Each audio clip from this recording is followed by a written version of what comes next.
My name is Alisha Parveen. आज हम start करेंगे फाइनेंशियल स्टेटमेंट के लाभ हानि खाता हम कैसे बनाते हैं। पहले तो हम व्यापार खाता बना चुके होते हैं, ट्रेडिंग अकाउंट बना चुके होते हैं। उसके बाद हम उसका सकल लाभ या सकल हानि जो आया है उसे हम अपने लाभ हानि खाते में ट्रांसफर करते हैं। तो ट्रांसफर करने के बाद लाभ हानि खाता से हम शुद्ध लाभ या शुद्ध हानि कैसे निकालते हैं वो हम देखेंगे। तो चलिए आज का हम क्लास स्टार्ट करते हैं। तो हमारा आज का क्वेश्चन है, निम्नलिखित विवरणों से श्री संजय कुमार का लाभ हानि खाता 31 मार्च 2000 को समाप्त होने वाले वर्ष के लिए बनाना है। इसका भी फॉर्मेट हमने पहले थ्योरी में देख चुका है। लाभ हानि खाता में हमने जर्नल एंट्री करना सीखा था। जितने भी हमारे खर्चे वाले या एक्सपेंसेस वाले होते हैं उसका क्या होता है, बैलेंस डेबिट। तो वो लाभ हानि खाता में जाके वो क्या हो जाता है, क्रेडिट। उसके बदले होता है लाभ हानि खाता डेबिट। और इनकम वाले का हमारा क्रेडिट बैलेंस होता है तो वो लाभ हानि खाता में जाके हो जाता है डेबिट, खाता हो जाता है क्रेडिट। तो चलिए हम क्वेश्चन देखते हैं। क्वेश्चन में हमारा सकल लाभ निकाल के दिया हुआ है। लाभ का बैलेंस क्या होता है, हमारा क्रेडिट। वेतन दिया है, डाक व्यय दिया है। तो सकल लाभ आपका लाभ हानि खाता में जाएगा तो लाभ का बैलेंस होता है क्रेडिट। तो हम इसे ट्रांसफर करेंगे तो लाभ हानि खाता हमारा देखिए यहाँ पे लाभ हानि खाता में क्रेडिट साइड में सकल लाभ 97,000 लिखा गया है।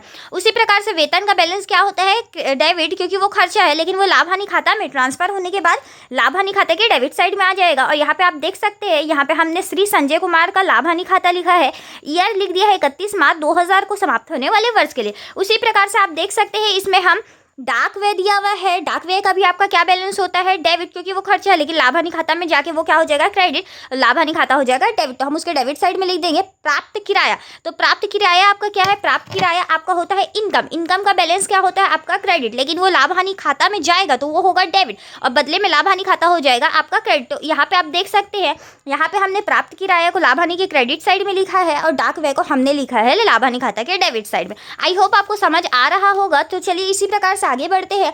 हमारे यहाँ पे दे बट्टा, हम किसी को बट्टा दे रहे हैं, डिस्काउंट दे रहे हैं, तो ये तो हमारे लिए खर्चा हुआ। तो ये भी लाभ हानि खाता के डेबिट साइड में आ जाएगा। सामान्य व्यय भी खर्चा हो गया है, बीमा व्यय, विज्ञापन व्यय, डूबा ऋण, पैसा हमारा डूब गया तो हमारे लिए तो हानि हो गया है। तो हानि का भी तो आपका डेबिट बैलेंस होता है लेकिन लाभ हानि खाता में वो जाके हो जाएगा क्रेडिट और लाभ हानि खाता हो जाएगा डेबिट। तो ये भी लाभ हानि खाता के डेबिट साइड में आएगा। ऋण पर ब्याज, निर्यात कर, गैर उत्पादक व्यय, यात्रा व्यय, बिक्री व्यय, ये सारी चीजें भी आपके डेबिट बैलेंस होते हैं जो कि लाभ हानि खाते में जाके क्रेडिट और लाभ हानि खाता होगा डेबिट। तो सब उसके डेबिट साइड में आके लिखा जाएगा।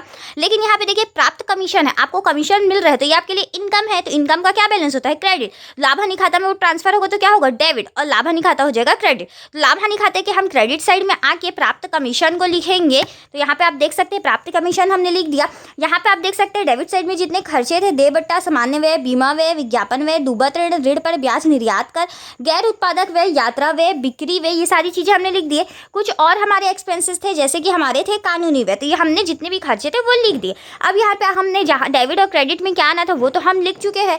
यहाँ पे आप देख सकते हैं, अब यहाँ पे क्रेडिट साइड में हम पूरा प्लस करे हैं और डेबिट साइड के खर्चों को हमने माइनस किया है। तो आपका कम किस साइड आ रहा है, डेबिट साइड में। तो हम यहाँ पे शुद्ध लाभ ट्रांसफर होगा नेट प्रॉफिट। तो क्रेडिट का इसमें ज़्यादा होगा और डेबिट का कम होगा तो आपका निकल के आएगा शुद्ध लाभ। यहाँ पे देख सकते हैं आप 73,180 रुपये आया है। उसी प्रकार से आपका क्रेडिट का कम होगा और डेबिट का ज़्यादा होगा तो आपका बैलेंस किस साइड जाएगा, क्रेडिट साइड, और वो क्या कहलाएगा, डेबिट बैलेंस। तो यहाँ पे आपका आएगा शुद्ध हानि।